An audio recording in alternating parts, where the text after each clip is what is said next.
बिस्मिल्लाहिर्रहमानिर्रहीम, अस्सलाम वालेकुम जी। मैं नजमुल हसन बाजवा हूँ। आज 9 मई का आगाज़ हो चुका है। कल नाज़रीन कराम जो रात गुजरी है ये तबाहकुन रात थी। दावे जो किए गए हैं भारत की जानिब से वो मैं आपके सामने रख देता हूँ। सबसे पहला दावा किया गया है कल रात पाकिस्तान के आर्मी चीफ गिरफ्तार हो चुके हैं। पाकिस्तान का आर्मी चीफ तब्दील हो चुका है और अब शमशाद मिर्जा आर्मी चीफ हैं नए। ये इंडियन मीडिया दावा कर रहा है। आज मैं आपको कुछ बड़ी मजेदार चीजें दिखाऊंगा, ऐसी चीजें दिखाऊंगा कि आप हैरान हो जाएंगे। कल रात भारत जो कुछ करता रहा, पूरी दुनिया में क्रेडिबिलिटी खत्म हो गई है। पूरी दुनिया सबूतों के साथ, आज चीजें जरा सबूतों के साथ सामने रखेंगे। बड़ी बातें हो गई, बड़ी बातें सुन ली हमने हमसाय की, और बहुत नॉनसेंस देख ली चीजें। आज हम सबूतों के सामने साथ जो है वो चीजें रखेंगे। आर्मी चीफ गिरफ्तार, नए army chief Shamshad Mirza. Number 2, F-16 गिरा दिया गया। इंडियन एयरफोर्स ने पाकिस्तानी F-16 गिरा दिया और पाकिस्तान का जो पायलट है वो भारत के कब्जे में। दूसरा दावा। तीसरा दावा, नेवी की कार्रवाई, भारतीय नेवी की कार्रवाई, जल सेना की कार्रवाई, और जल सेना ने कराची की जो पोर्ट है उसको तबाह बर्बाद कर दिया। चौथा दावा। और नाज़रीन कराम, इसी तरह से कोयटा के ऊपर जो है वो BLA का कब्जा हो गया, पाकिस्तान के टुकड़े टुकड़े हो गए। पांचवा दावा और छठा दावा कि कल रात जो भारतीय सेना है वो पाकिस्तान की हदूद के अंदर दाखिल हो गई। नाज़रीन कराम, ये 6 दावे किए गए हैं। छह दावे किए गए हैं कल पूरी रात इंडियन मीडिया की जानिब से। ये वीडियोस और उसके साथ सबूत कि किस तरह से ये जो यानी इंडियन मीडिया है पूरी दुनिया में छूटा पड़ा है। पूरी दुनिया में छूटा पड़ा है। थू थू तोए तोए, यानी कि पूरी दुनिया में हो रही है। कल रात जो इंडिया ने किया है उसके बाद इंडिया की क्रेडिबिलिटी जीरो, यानी पूरी दुनिया के अंदर क्रेडिबिलिटी जीरो हो गई है। एक एक करके 6 दावे एक एक करके शुरू करते हैं। सबसे पहले नाज़रीन कराम सुनिए कि भारतीय मीडिया क्या कह रहा है। भारतीय मीडिया ने यह बताया कि आर्मी चीफ तब्दील हो गए, आर्मी चीफ को गिरफ्तार कर लिया गया, नए आर्मी चीफ शमशाद मिर्जा। भारतीय मीडिया पहले क्या कह रहा था, सुनिए जरा कल रात उन्होंने क्या कहा। क्यों कह रहे हैं? क्योंकि मुल्ला मुनीर को हिरासत में लेने की बात है, और हिरासत में क्या कहते हुए कि वो अपना पर्सनल एजेंडा चला रहा था, इसलिए। और दूसरा, तो नाज़रीन कराम, आपने सुना कि किस तरह से पाकिस्तान के आर्मी चीफ तब्दील हो गए, आर्मी चीफ आसिम मुनीर को गिरफ्तार कर लिया गया। यार देखिए, हमें लाख इख्तलाफ हैं आर्मी चीफ आसिम मुनीर साहब से, हम लाख गिले शिकवे करते रहेंगे, हम लाख उनके ऊपर क्रिटिसिज्म करते रहेंगे। यानी मतलब ये जो खच्चे हैं वो खच तो ना मारे, कम से कम इंडिया ने बहुत बड़ी खच मारी है। नाज़रीन कराम, इस वक्त इंटरनेशनल मीडिया के किसी एक आउटलेट ने यह खबर नहीं चलाई। मैं छोड़ देता हूं नेशनल मीडिया को, हम जरा सबूतों के साथ बात करते हैं। इंटरनेशनल मीडिया के किसी एक आउटलेट ने यह खबर नहीं चलाई कि आर्मी चीफ पाकिस्तान के तब्दील हो गए या गिरफ्तार कर लिए गए या इंडिया के ऊपर मामले के ऊपर उनको गिरफ्तार कर लिया गया। सरासर झूठ, बकवास, झूठ नंबर 1 एक्सपोज्ड, झूठ नंबर 1 एक्सपोज। अच्छा, मैं जरा वीडियो के साथ साथ आगे बढ़ते हुए आपसे एक दरखास्त भी कर लूं, अगर आपको लगता है कि हमारी वीडियोस दुरुस्त हैं, खबरें सही हैं और हम तारीख की सही साबित में खड़े हैं, तो हमें सब्सक्राइब जरूर कर लीजिए और कोशिश कीजिए कि जो ऑलरेडी सब्सक्राइबर हैं वो जरा शेयर करें। नंबर 1 झूठ, नाज़रीन कराम, एक्सपोज। नंबर 2 झूठ कि कल जो जल सेना है उसने कराची पोर्ट को तबाह कर दिया। ठीक है, यानी भारतीय फौजें पाकिस्तान के अंदर दाखिल हो गई और जो नेवी है वो भी ब्राह्मोस मिसाइल अगर चला दे, INS विक्रांत जरा हिलजुल करे तो बड़ा मजा आएगा। यानी कि ये भी इंडियन चैनल ने चलाया। उन्होंने क्या कहा कि INS विक्रांत ब्राह्मोस जो है वो मिसाइल चला दे, और बहुत सारे चैनल ने चलाया कि जो इंडियन नेवी है उसने ब्राह्मोस मिसाइल चला दिए। पहले जरा सुनिए इंडिया ने क्या कहा, फिर उसके ऊपर बात करते हैं। कराची पोर्ट पे आग लगा दे, मजा आ जाएगा। एक बार नेवी वाले आप भी जरा अपना इसमें हिस्सा डालो। आर्मी अंदर घुस गई है पाकिस्तान में, INS विक्रांत है, वहां से करिए 15-20 ब्रह्मोस फायर, सेट फायर। तो नाज़रीन कराम, इंडियन ब्राह्मोस मिसाइल चलाने की बात हुई। इंडियन ब्राह्मोस मिसाइल चलाने के लिए कहा गया, और कहा गया कि भाई बहुत सारे चैनल ने यह खबर चलाई कि कराची की पोर्ट तबाह हो चुकी है। फैक्ट चेक नाज़रीन कराम, कल रात इंडियन नेवी ने कोई हमला पाकिस्तान के ऊपर नहीं किया है। फैक्ट चेक, पाकिस्तान के ऊपर इंडियन नेवी ने कल रात उनकी जानिब से उनकी बंदूकें और जहाज दोनों खामोश रहे, कोई एक हमला नहीं हुआ। बल्कि जुनैद अकरम गंजी स्वैग, उन्होंने वो पोर्ट कासिम से वीडियो भी बनाई। जरा देखें वो क्या कह रहे हैं, देखिए जरा।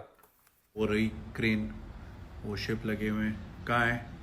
कि माड़ी पोर्ट पे तो कुछ नहीं हुआ। हाँ, पॉडकास्ट से मैं अभी मैसेज करूंगा, 500 लोग वहां से वीडियोस भेज देंगे। किधर है सेना, किधर है? तो ये ले जनाब, ये कराची की पोर्ट को आग लगी हुई है, ये सच है, ये हकीकत है। झूठ नंबर 2 एक्सपोज्ड। नाज़रीन, कल रात भारतीय मीडिया नंगा हो गया है। रही सही जो इनकी मतलब थी वो भी खत्म हो गई। भारतीय मीडिया एक्सपोज्ड। झूठ नंबर 2 एक्सपोज्ड। झूठ नंबर 3 बरकादत नाज़रीन बड़ी क्रेडिबल जर्नलिस्ट समझी जाती थी। बरकादत बड़ी क्रेडिबल जर्नलिस्ट समझी जाती थी। बरकादत ने यह कहा कि पाकिस्तान का F-16 तैयारा मार गिराया गया है और पाकिस्तान का जो पायलट है वो हमारे कब्जे में है।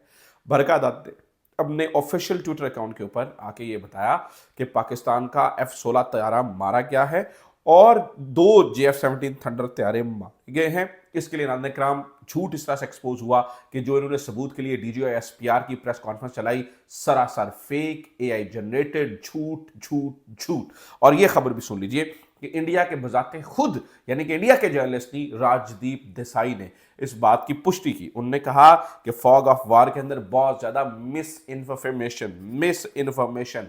राजदीप देसाई तो अपनी क्रेडिबिलिटी बचा गए, लेकिन नाज़रीन बरकादत ने पूरी जिंदगी में जो अपनी क्रेडिबिलिटी बनाई थी, जिस तरह से अपने आप को स्टैब्लिश किया था नाज़रीन, कल रात झूठों की वो मतलब मोहरा साबित हो गई। जो उन्हें झूठी इंफॉर्मेशन फीड की जाती रही वो आगे देते रही। बरकादत की जानिब से कहा गया झूठ।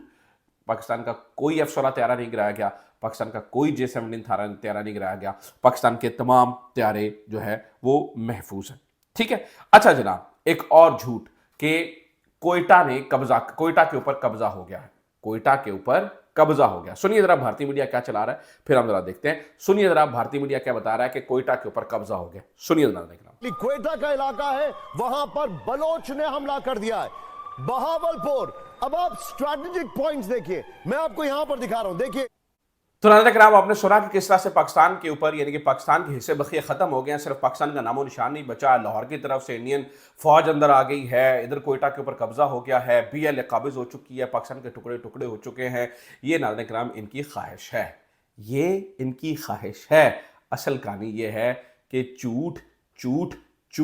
नाज़रीन, अभी कुछ देर पहले हमने जो है वो कोयटा से चेक किया, किसी किस्म की कोई इत्तलात नहीं है। वैसे तो मुझे पहले ही पता था ये झूठ बोल रहे हैं, लेकिन हमने इसको क्रॉस चेक किया है, किसी किस्म की कोई इत्तलात नहीं है। यानी कि कोई किसी जगह के ऊपर जो है वो कब्जा नहीं हुआ है। ना F-16 तैयारा मारा गया, ना इनके पास इंडियन पायलट है, ना पाकिस्तान ने रात को जम्मू के ऊपर ड्रोन अटैक्स किए हैं, ना नाज़रीन कराम पाकिस्तान ने कोई इस तरह की हरकत की है। ये सारे के सारे नाज़रीन कराम साइऑप्स, साइकोलॉजिकल वॉर चल रही है, ये सिर्फ और सिर्फ ये कहा जा रहा है। फिर जनाब वाला मैं ये भी बात बता दूं कि ये भी बताया गया कि जनाब जो है ना वो इस वक्त जो है वो काम ख़राब हो चुका है। इस वक्त जो है वो पाकिस्तान की जो नेवी है वो हथियार डालने के करीब है। ये भी बताया गया कि पाकिस्तान की नेवी हथियार डालने के करीब है। नाज़रीन कराम, ये भी झूठ है। सच क्या? आइए जरा हम सच की तलाश करते हैं कि कल रात एक्चुअली होता क्या रहा। देखिए, नंबर 1 नाज़रीन कराम, पाकिस्तान का बिल्कुल प्लान कुछ और है। पाकिस्तान ये बेट दे रहे हैं, पाकिस्तान को बेट दे रहे हैं बार बार, यानी कि ये झूठे हमले की बात करके पाकिस्तान को बेट दे रहे हैं। पाकिस्तान इनके ट्रैप में नहीं आ रहा। पाकिस्तान ये कहता है कि हम हमला जरूर करेंगे, अभी तक नहीं किया। जो बड़ा हमला है, अब पाकिस्तान की जो है वो डिमांड है, पाकिस्तानी अवाम अपने अफवाज से ये डिमांड कर रही है कि आप ज़रूर इसका बदला लीजिए, लेकिन वो कह रहे हैं कि time of our own choosing के ऊपर हम हमला करेंगे। ये बेट दे रहे हैं, पाकिस्तान इस बेट में नहीं आ रहा है। हुआ क्या है? हाँ नाज़रीन कराम, कश्मीर के अंदर कल रात बहुत शदीद लड़ाई हुई है, बहुत शदीद लड़ाई। कहाँ लड़ाई हुई है? नाज़रीन कराम, हजेरा शरीफ में बहुत शदीद लड़ाई हुई है, शहरी आबादी को परेशानी की गई है, वहाँ पर शहादतों की तलात हैं। लीपा सेक्टर के अंदर शदीद लड़ाई हुई है। नीलम में 8 मकाम के ऊपर आम आबादी को निशाना बनाया गया है, शदीद लड़ाई हुई है। तो नाज़रीन कराम, जो बताया जा रहा था ना कि यानी मैं गौरव आर्या साहब ये बता रहे थे कि भाई आज रात जिन्होंने नक्शे वगैरह करने हैं वो नक्शे अभी पाकिस्तानी बच्चे ना बनाएं, नया नक्शा तब्दील हो रहा है, उसके बाद नक्शा तब्दील कीजिएगा, ये हो जाएगा, वो हो जाएगा। नाज़रीन कराम, ये सब तो झूठ निकला है। यानी इन्होंने अपनी मरती हुई साख बचाने के लिए, यानी कि जो इनके ऊपर राफेल की चपेट पड़ी है उसकी साख बचाने के लिए ये सब कुछ झूठा मन घड़त मंजन बेचने की कोशिश की और उसके नतीजे में मजीद इनकी क्रेडिबिलिटी खत्म हो गई। नाज़रीन इकराम, इस वक्त किसी तौर पर जो भारतीय यूट्यूबर्स हैं वो किसी न किसी तौर पर अपनी साख बचाए भी हुए हैं और बड़ी हद तक रिस्ट्रेन का मुजाहरा भी कर रहे हैं। बड़ी हद तक चलें, वो ठीक है, एक वतन की मोहब्बत में तो लिपटे ही हुए हैं, लेकिन फिर भी ज़रा सच को सच बताने की कोशिश कर रहे हैं। लेकिन इंडियन मीडिया ने तो नाज़रीन इकराम अखीर कर दिया। पता चल गया ये बॉलीवुड वालों का मीडिया है, पता चल गया ये स्टार प्लस वालों का मीडिया है, पता चल गया ये यानी कि ये बहुत ही ड्रामाटाइजेशन, बहुत ही सेंसेशन, बहुत ही मतलब इस तरह की चीज़ें जिसे हम झूठ की कैटेगरी में गर्दान सकते हैं। मैं स्टार प्लस को या कि भारतीय मीडिया यानी कि बॉलीवुड को कुछ नहीं कह रहा हूँ, मैं ये नहीं कह रहा हूँ वो झूठ बोलते हैं, मेरा ऐसा कोई मकसद नहीं है, मैं उनको नहीं कह रहा, लेकिन मैं ड्रामाटाइजेशन की बात कर रहा हूँ। जैसे वो ड्रामाटाइजेशन करते हैं, सिनेमाटोग्राफी करते हैं, ये न्यूज़ के अंदर भी ना, लेकिन हम कभी झुक के कभी लेट के पता नहीं क्या, और फिर ड्रामेबाजी, ऐसी ड्रामेबाजी, यानी कि आप बॉलीवुड को भूल जाएंगे ऐसी ड्रामेबाजी। बल्कि मैं आपको वीडियो क्लिप दिखाता हूं, आप इस वीडियो क्लिप में देखिए और इस ड्रामेबाजी को आप मतलब इसके ऊपर दाद दिए बगैर नहीं रहेंगे कि आप ये समझेंगे कि यार ये क्या हो रहा है। देखिए जरा नाज़रीन इकराम इस वीडियो में। बड़ी खबर, पाकिस्तान घुस गई भारतीय सेना। ये अज्ञात बॉर्डर पर पाकिस्तान के भीतर दाखिल हो गई भारतीय सेना। और तो नाज़रीन इकराम, आपने ये देखा कि किस तरह से जो है ना वो ड्रामेबाजियाँ और सिर्फ ड्रामेबाजियाँ की जा रही हैं। इसका नतीजा कुछ नहीं निकलेगा। ये सिर्फ और सिर्फ इनको कोई अच्छा ऑडिशन दिला के किसी मूवी में रखी है, मैं तो ये कहूँगा। जो परेशान होने वाली बात है वो ये है कि जेडी वेंस जो है, अमेरिका ने हाथ उठा दिए हैं। वो कह रहे हैं जी हम इनके किसी कॉन्फ्लिक्ट में नहीं आएंगे, हम नहीं करेंगे। ठीक है, एस्केलेशन की हो सकता है बात हो, तो न्यूक्लियर मामला तक ना जाए तो बस ठीक है, अपनी लड़ाई ये खुद लड़े। तो नाज़रीन इकराम, अमेरिका बहादुर तो हाथ उठा रहा है, लिहाजा अब ये मामला मज़ीद गड़बड़ होने का खदशा है। अगले कुछ 12-13 घंटे मज़ीद इंपॉर्टेंट हैं। पाकिस्तान क्या जवाब देता है, क्या करता है, it's very very important. Pakistan दिन की रोशनी में जवाब देगा, ये हमें पता है, या रात की तारीकी में जवाब देगा, फिर भी तगड़ा जवाब देगा। तो लेट्स सी क्या होता है। इंडियन मीडिया झूठ झूठ और झूठ, सर्कस, जोकर और ये सारी चीज़ें, मतलब आप जितने लफ्ज़ मिला सकते हैं ये मिला लीजिए, लेकिन इनके पास हकीकत कुछ नहीं है। ये अब तक की खबरें हैं। अपना ख्याल रखिए। खुदा हाफिज़। पाकिस्तान जिंदाबाद।